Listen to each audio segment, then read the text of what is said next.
মাদক ও চোরাচালান বিরোধী কার্যক্রমের অংশ হিসেবে border guard Bangladesh Habiganj battalion ৫৫ BGB পৃথক দুটি অভিযানে বিপুল পরিমাণ ভারতীয় মদ জব্দ করেছে।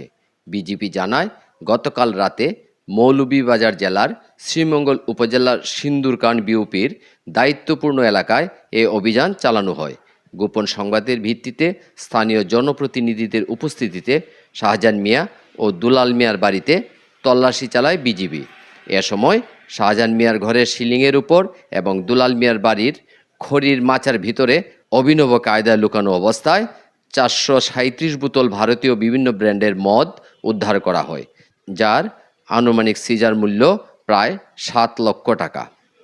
অভিযানকালে মাদক ব্যবসায়ীরা পালিয়ে যায়। পলাতক আসামিরা হলেন মৌলভীবাজার জেলার শ্রীমঙ্গলের কুঞ্জবন গ্রামের চান মিয়ার ছেলে শাহজাহান মিয়া, আব্দুল হামিদের ছেলে দুলাল মিয়া।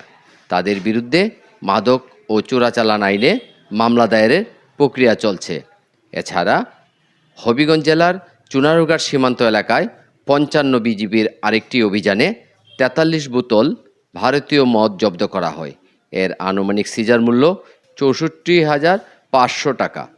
৫৫ বিজিবির অধিনায়ক লেফটেন্যান্ট কর্নেল মোহাম্মদ তানজিলুর রহমান বলেন, দেশের সীমান্ত সুরক্ষা ও সমাজকে মাদকের ভয়াবহতা থেকে রক্ষা করতে বিজিবি সবসময় কঠোর অবস্থানে রয়েছে।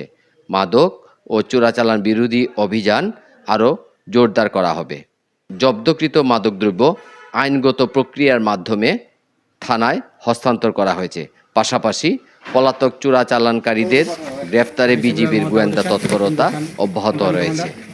এবং কাকমারা বিএপির 2 ক্যাম্প যৌথ অভিযান পরিচালনা করে সীমান্তে গোপন তথ্যের ভিত্তিতে এবং সিভিল প্রশাসন লোকজন নিয়ে 2 বাড়িতে তল্লাশি করে বিপুল পরিমাণ মাদক উদ্ধার করেছি।